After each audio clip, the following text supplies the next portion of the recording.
Chers Michoula, Mara, Chloé, Nicolas, Samy, Youssa, Sako, Lias, Aurélie, Myriam, Adoma et toutes celles et ceux qui se sont exprimés, chers toutes et tous qui fêtent la France d'aujourd'hui et de demain.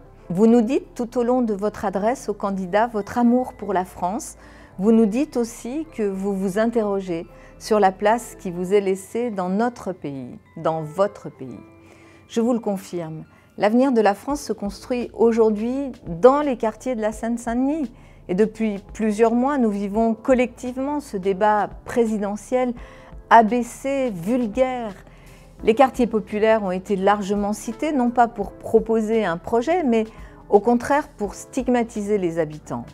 Or moi, je n'oublie pas qu'au plus fort de la pandémie, pendant le premier confinement, ce sont les habitants des quartiers populaires qui ont contribué à faire tourner notre pays. Et je souhaite rendre hommage à celles et ceux qui travaillent dans les professions, les métiers les plus exposés, les soignants, les forces de l'ordre et de secours, les employés de la grande distribution, de la livraison, des transports, de l'entretien, du nettoyage des entreprises, qui sont des métiers stratégiques, les commerçants, les agents des services publics.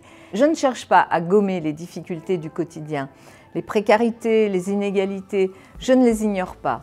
La colonne vertébrale de mon projet, c'est la lutte contre les inégalités. Et dès mon élection, je déposerai une loi d'urgence pour l'avenir des jeunes.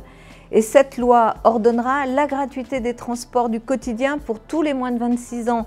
Elle supprimera les droits d'inscription dans toutes les universités et dans toutes les formations initiales qui sont encore aujourd'hui payantes. Elle fixera à 1 € les repas en crous. Les bourses et les allocations de logement pour les jeunes seront revalorisées de 10%. Et je vous le dis, je supprimerai Parcoursup, je mettrai sur pied à la place une orientation digne de ce nom, fondée sur un accompagnement personnalisé des élèves, sur le mentorat, où l'adresse et l'origine n'auront pas la place pour sélectionner. Et dans votre message, vous nous demandez, aurons-nous un jour un président de la République issu de nos rangs?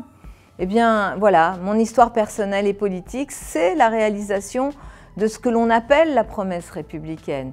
Qui aurait pu imaginer que la fille d'un ouvrier immigré espagnol que je suis, ayant grandi dans des quartiers populaires de Lyon à la Duchère, serait aujourd'hui maire de Paris et candidate à l'élection présidentielle?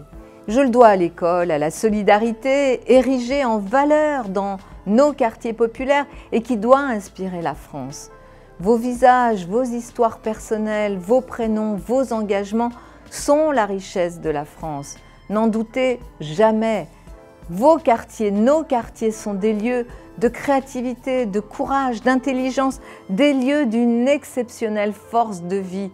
Ils sont le berceau d'une richesse humaine, porteuse de France, synonyme de France. À un moment où les extrémismes prônent des replis identitaires, il faut faire entendre cette voix forte de la gauche républicaine, de cette gauche sociale, qui porte aussi le combat féministe, le combat pour l'égalité, pour l'écologie, pour la laïcité, pour la citoyenneté et la liberté. Je m'engage à relever les défis majeurs de l'éducation parce que c'est au cœur de tout, du pouvoir d'achat, parce que nos parents, vos parents souffrent, mais aussi de la transition écologique parce que c'est notre avenir.